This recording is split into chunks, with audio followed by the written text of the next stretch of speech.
Hello and welcome to the first devlog video for Hex and Torches in 2026.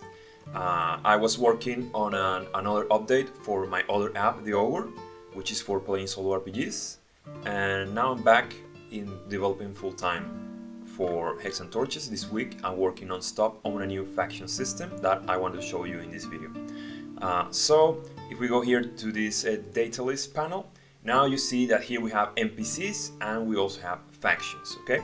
So for example, this lunar circle is a faction, and if we open, you will see that we have first members of these factions, which are NPCs.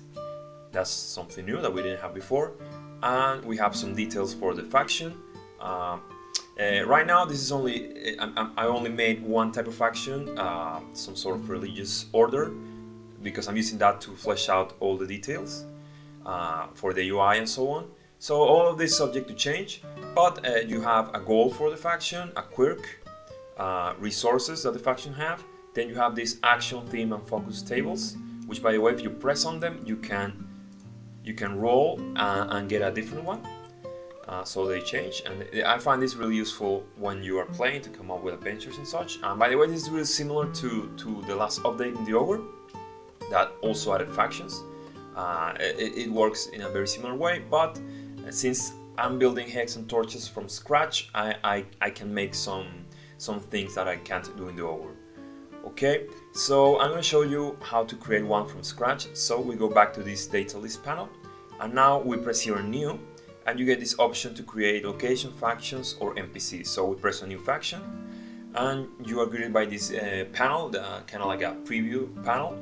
And here you pick the template of the factions. As I mentioned, right now I only have this Holy Order.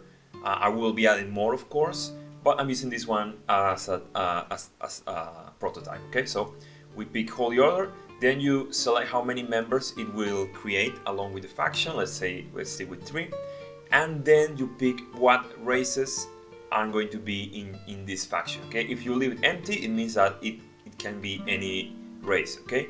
So let's say that this is let's leave it all, or let's add Drow and Duergar. Okay, these two are the people present in this faction, so it's probably some Underdark faction or something like that. Okay, so we generate the preview and we get this. Okay, right now it's a preview, it's not created yet, so you can press here and it will create a new faction every time until you find the one that you like.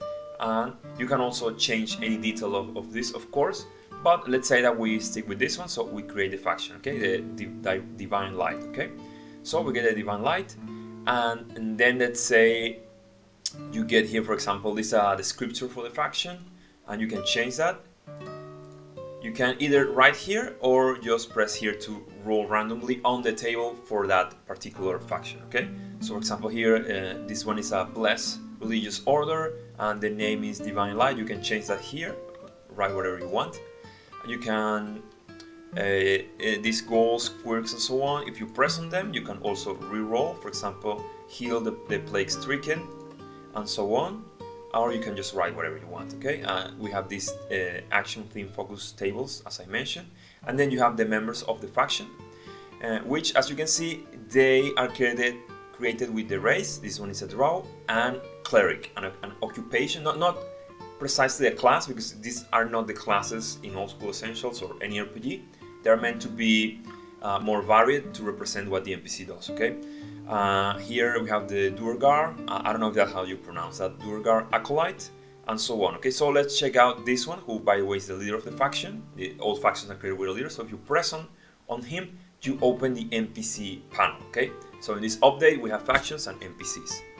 All right, and here you see the name, which it's supposed to be kind of sound like Drow names, at least to me. Okay, and then you have this description here, a Drow cleric, and this one, a stern figure wearing a surcoat over mail and wielding a heavy mace. Okay, and then you have these character traits, which is something I really like. If you use the Ogre before, you probably recognize this from the Ogre.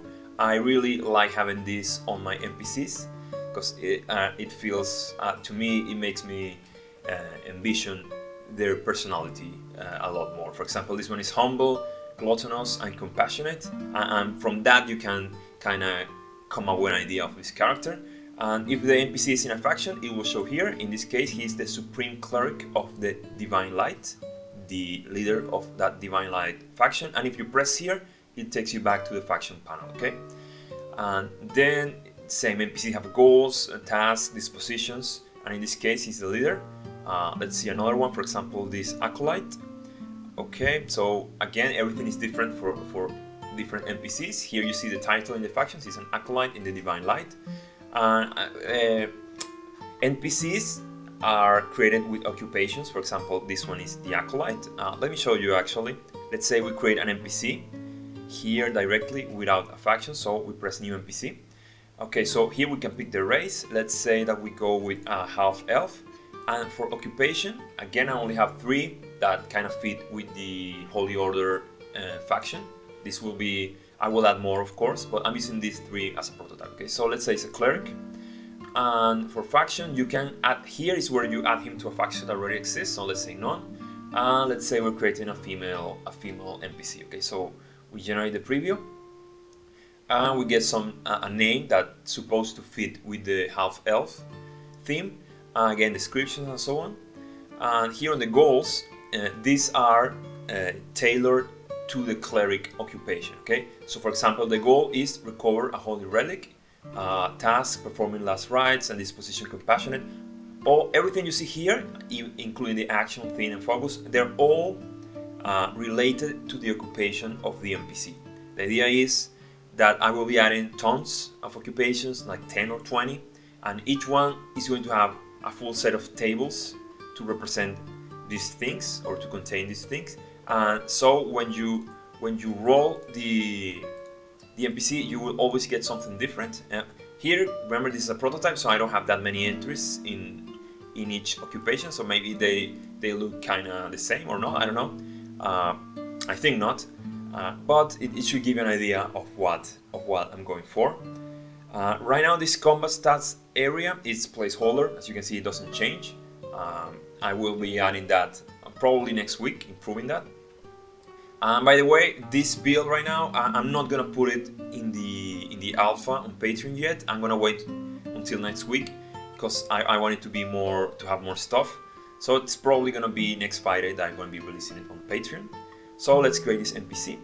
Okay, so it's created. Of course, you can drag the NPC and put it here on the map. Okay, and if we go here to the data list, here you see all the NPCs and factions that you have created. They are organized. First locations, then NPCs without a factions, and then the factions with the NPCs in that faction under the faction, so it's easier to find. You can search my name, for example. Here we find this Amara Galanodal, however that's pronounced. And yeah, you can also drag the factions. For example, let's say that we drag this Divine Light here, and then let's say that I'm going to drop some of the NPCs. I'm noticing a bug right now that when I drop the token on a hex, it selects the hex. That's something I have to fix. Okay, which it didn't happen before I was recording the video. This is the kind of stuff that always happens while you are recording a video. Okay, so let's say I would drop the NPCs belonging to this faction here. So they are kind of around the area where the faction is. I'm going to be adding locations, of course, like settlement cities. Factions probably going to be owners of these locations, or they're going to exist within these locations. But right now, just to give you an example, I dropped this faction and 2 members of that faction, and you can change the color of all these tokens. So let's say that we want to change the color of this faction to, I don't know, purple, like this, and you can change the color of the NPCs to the same color if you want, if that makes sense to you. For example, this Hork here, you can also change it here. Change color, and let's give it the same color. So now it's easy to see that they're all in the same faction or something like that. And right here, this is my player character. And yeah, that's it. That's in this update, or not an update because it's not released yet, but on this devlog for the Hex and Torches app. And well, I guess I'll see you next week. There's still like a couple of bugs I have to iron out in this build. This is what I've been working on this week. As always, subscribe to the channel. If you like this kind of stuff, subscribe to the channel, because I'm trying to put out one video a week covering what I do with this program or the updates that I make for the Ogre, my other program, which is for playing solo RPG games. If you don't know about the Ogre, you can check it out at ogrebtt.com. I made it for playing solo RPG games like Iron Sword and Starforged. And this one I'm building for playing more classic D&D type of games like Old School Essential and so on. Kind of like OSR games. That's my goal with this app. As you can see, with the art, the style, and so on. And I'm trying to find. I think I will be adding portraits to the NPCs to here on the tokens. I'm just trying to find the right ones that kind of fit with the theme that I'm trying to go here. But that's it. Thank you for watching, and see you on the next one.